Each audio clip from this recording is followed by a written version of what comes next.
folks, I'm just getting ready to go hit the Red River of the North here in Grand Forks, North Dakota. Figure I'm going to do a quick intro on how I get ready to go out fishing.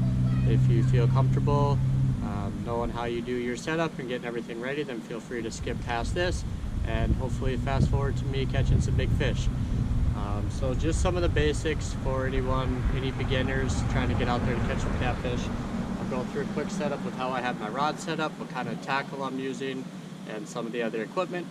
So just real quickly, I'll give you a quick view of what we have here.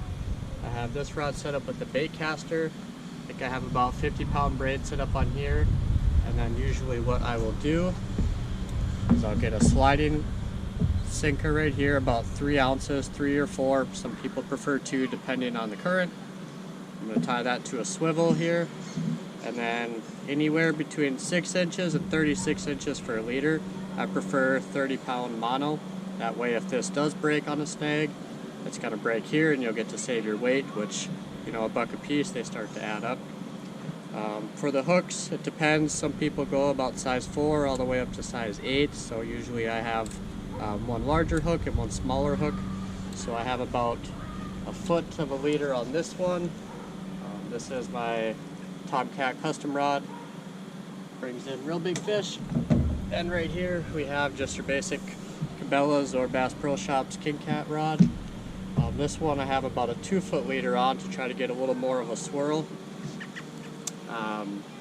Also tied onto a swivel, 30-pound mono, and then I have I think it's a size 4 or 5 hook on this one, a little bit smaller for some smaller bait. So this one is a spinning rod. So again, I like to have a little bit of variety with what I'm throwing out there.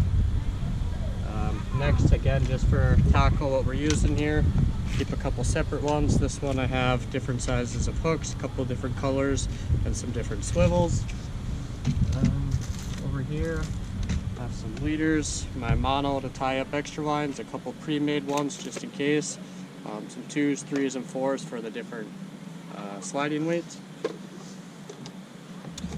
Next is bait. A few different options with bait depending on the time of year. The big go-tos around here are the sucker minnows for cut bait, and then goldeye as well, which you can just catch right out of the river using some night crawlers.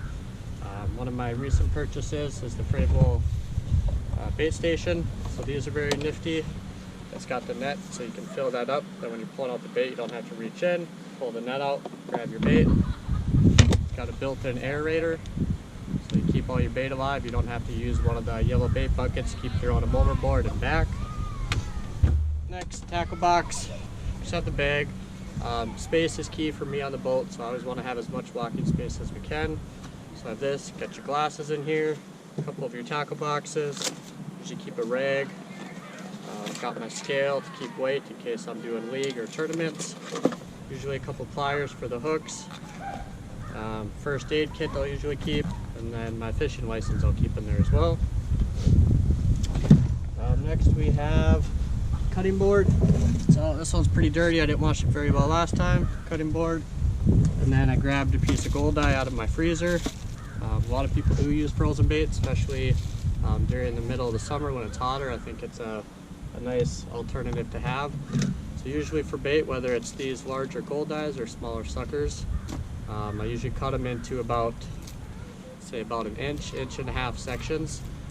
If the fish are finicky, I will go smaller with the bait. If we're looking for a huge one, sometimes I'll go a little bit bigger. But again, just cutting them into sections. Some people like using the heads, some like the tails. I prefer middle sections, but that's all a preference right there. So next, rod holders. I have about 6 on the boat here, but usually I'll just use the back 4. You can cast out to the side, but I'd always recommend casting out the back. That way your lines go out. You're not casting against the current and then pulling into a snag. So I'm going to put 4 lines out the back, 2 per person or 1 depending on your state regulations. So you're going to have the 4 going out the back. Try to keep them a little separate. Sometimes I'll put some in a little further, some in a little closer depending on the spots you're trying to hit. You can pull up, a little closer to the shore. Maybe you want to pull in the middle and get into the deeper channel. I personally use 2 anchors, so I'll throw one out the front. get a stop there, then I throw an extra anchor out the back just to keep you from swaying too much. Sometimes if you're doing that, you'll pull your weights off the bottom and that messes with it a little bit. That's pretty much all the basics. I guess the last thing would be if you are fortunate enough to have a screen, I'll just turn you here. I do have the Humminbird Helix 9, so this does have mega side imaging, so that can be very helpful when trying to look for structure or just looking for fish. You're going to be able to find them on here. You got your sonar and your down imaging. You also have your mapping. This has auto charting, so if you have that availability, that's definitely something that can help out. Got the live well, but overall that's pretty much it. So that's a lot of the basics.